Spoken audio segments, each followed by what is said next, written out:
Yan. Dinalaw siya sapagkat siya ay mayaman. Ngunit ang mga sulatan na galing sa kabanan, walang dumalaw kahit sino man. Kakaiba ang kapalaran ng ating bayan. Nais ko mamatay. Iwanan ang ating bayan sa isang dakilang pangalan. Sapagkat totoo. Nagbigkis tayo ng mga hipit sa Espanya dahil sa kapalaran, pananampalataya at nakaraan, at hindi natin isalin ang wika.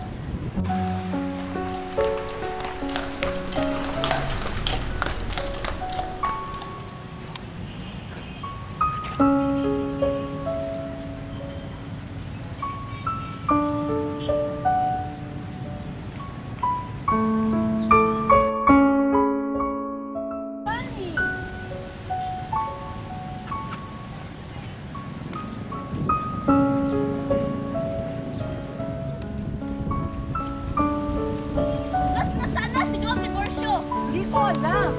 Ipagpaalam mo sa kanya na sa buhay o patay, kailangan ko siya makita. Dahil kailangan maghintay ang isang taon ng 10 taon para makasal muli. Saan pala ito?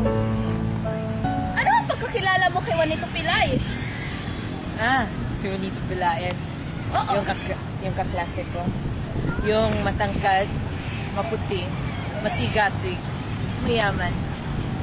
Bakit? Mukhang may kulang pa. Ano pa? Sabihin mo pa.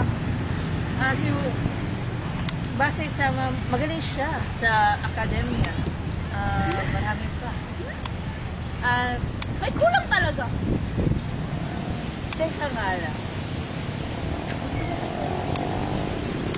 Siguro. Bakit?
Kagabi, samantalang walang alis ang iyong tingin sa mga dalagang coachers.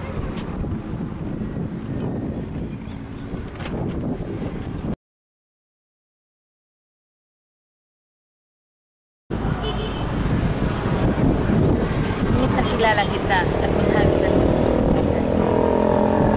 Ngunit nabatid ko sa mga punita na naging malungkot yung ito. Nagdilim ang gubat, walang araw ang dagat, at kailangan kalawakan. At kung naparoon ka sana'y kahit minsan, mama ka, para magbigay aliw sa aking kagubatan. Sa kahit minsan, ang puok na yun ay magiging din. Huling aawit ng minsan, magliliwanag ang magiging kagubatan, at magiging perlas ang mga bayan ay malapit na magkakaroon ng aba, hindi ko mabatid. Maaari natin magawa sa makikinita ang pagdami ng bayan malapit sa